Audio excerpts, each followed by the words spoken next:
partir de maintenant, tout individu peut faire une copie de toute œuvre publiée sur Internet si celle-ci n'est pas protégée par une serrure numérique.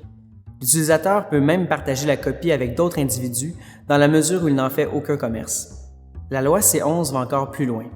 Non seulement tout le monde peut faire une copie d'une œuvre, mais tous peuvent également, semble-t-il, utiliser une œuvre publiée pour en créer une nouvelle, comme un remix ou un mash-up, et la publier à leur tour à la condition de n'en faire aucun commerce et en principe d'en publier la provenance. Donc, les photographes qui veulent éviter que leurs images ne se retrouvent dans des centaines de mash-ups douteux ou dans la vidéo virale de l'heure sans en tirer les bénéfices, doivent protéger leurs œuvres avec une serrure numérique. Une serrure numérique, c'est une mesure technique qui limite l'accès aux œuvres contenues dans un site web ou un support numérique.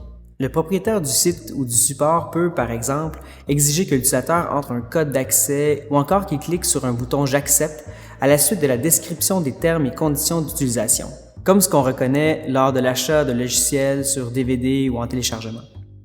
La loi sur le droit d'auteur interdit de contourner ces mesures de protection. C'est la seule façon d'éviter que n'importe qui puisse faire n'importe quoi avec les œuvres des photographes. Mais ça amène plusieurs problèmes. Au niveau marketing, cette solution est plutôt dommageable parce qu'elle empêche les engins de recherche comme Google de répertorier et d'indexer le contenu du site qui est protégé. Un site non indexé n'apparaît pas dans les résultats de recherche. Encore une fois, il n'y a aucune solution parfaite.